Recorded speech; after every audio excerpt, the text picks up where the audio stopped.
The sun was still low over the dusty plains of New Mexico when Eli Carson swung his saddle over his old Mustang and patted the horse's neck.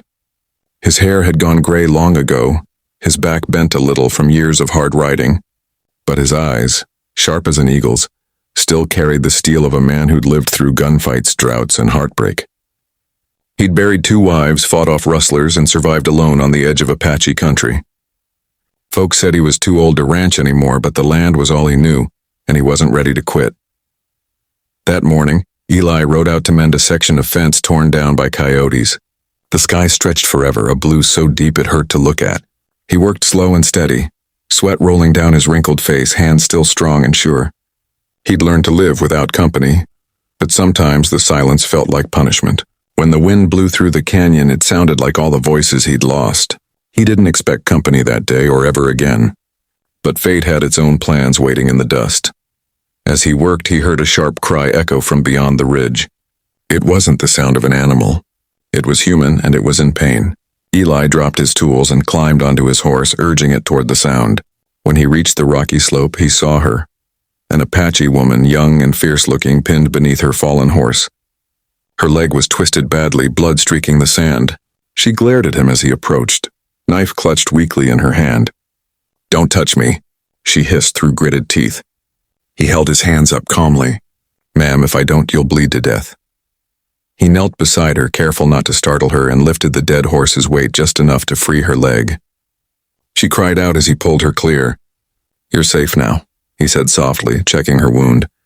Her leg was broken clean through. "Name's Eli Carson. Ain't mean no harm." She studied him, her breathing heavy. "You white rancher?" she asked weakly. He nodded. "That's right." Her eyes flickered with mistrust, but she didn't stop him as he wrapped her leg tight with his bandana.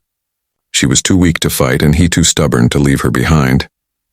He lifted her carefully onto his horse and rode back to his cabin. The journey was rough. Every bump made her gasp, but she didn't complain. Inside the cabin, he set her on his bed and stoked the fire. "You'll stay here till you can walk," he said simply. "Ain't got much, but it'll do." She stared at him, uncertain, her pride wounded as much as her leg. "Why help me?" she asked. Eli shrugged. "'Cause it's right. Ain't more to it than that." She said nothing, only watched him as he boiled water and mixed herbs to dull her pain. Over the next days, he cared for her like a daughter, or maybe like someone who'd forgotten how to care for anyone at all.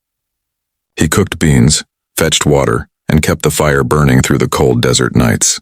She healed slowly, sometimes talking in short bursts about her tribe. Her name was Nita, meaning bear in her language. She had been hunting when her horse stumbled on loose rocks. Eli listened quietly, his deep voice rough but kind. "You're lucky, Nita," he said one evening. "That canyon's taken better riders than you." She gave a small smile for the first time. "And better men than you?" He laughed, a deep, warm sound that startled her. "Maybe so." As weeks passed, she began to help him with small chores, cooking, grinding corn, tending the animals.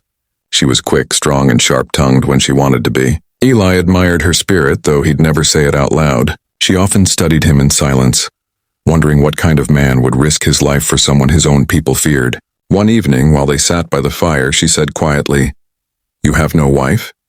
He looked at the flames. "Had one. Then another. Both gone long ago. You have no sons?" she asked. He shook his head. "No family left." She frowned, thoughtful. "Such a capable old cowboy deserves to pass on his genes," she said bluntly, her eyes curious but sincere. Eli nearly choked on his coffee. "Well, ain't that something?" he muttered, cheeks flushing beneath his gray beard. She tilted her head unbothered. "In my people, strength is honored. You live long, strong. You should not die alone." Eli chuckled awkwardly, shaking his head. "You Apaches got a mighty strange way of flattering a man." But inside, her words touched something deep, a loneliness he'd long buried. Days turned to weeks. Nita's leg mended under his care, and she began to walk again with the help of a wooden cane. She insisted on pulling her weight, helping mend fences, fetch water, and tend the garden. Sometimes they'd ride out together, her laughter echoing against the canyon walls. Eli found himself talking more than he had in years, about his past, the land, and the old dreams he thought were gone. In her company, he felt younger, more alive. She was the desert's reminder that even the driest soil could bloom again after rain. One evening, trouble came riding. A pair of bounty hunters stopped by the ranch looking for runaway Apaches. Eli stood in the doorway blocking their view inside. "Ain't seen nobody but jackrabbits and buzzards," he said flatly. They eyed him with suspicion. "You'd best tell the truth, old man. There's money on the heads of their kind." Eli's jaw tightened. "Ain't for sale," he said coldly. The younger of the two reached for his gun, but Eli was faster. 2 shots cracked like thunder. When the smoke cleared, the men lay still.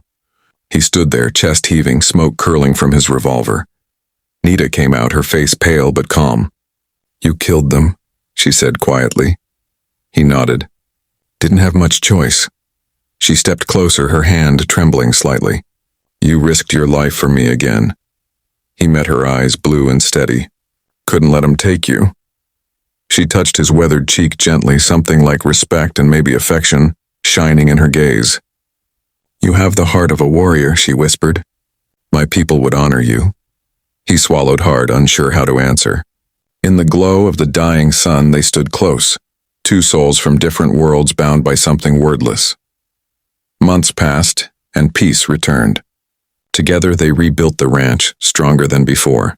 When Nita finally rode off to return to her people, she turned in the saddle and smiled.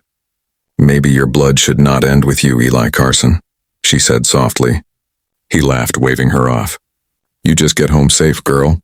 She nodded, then disappeared into the red horizon.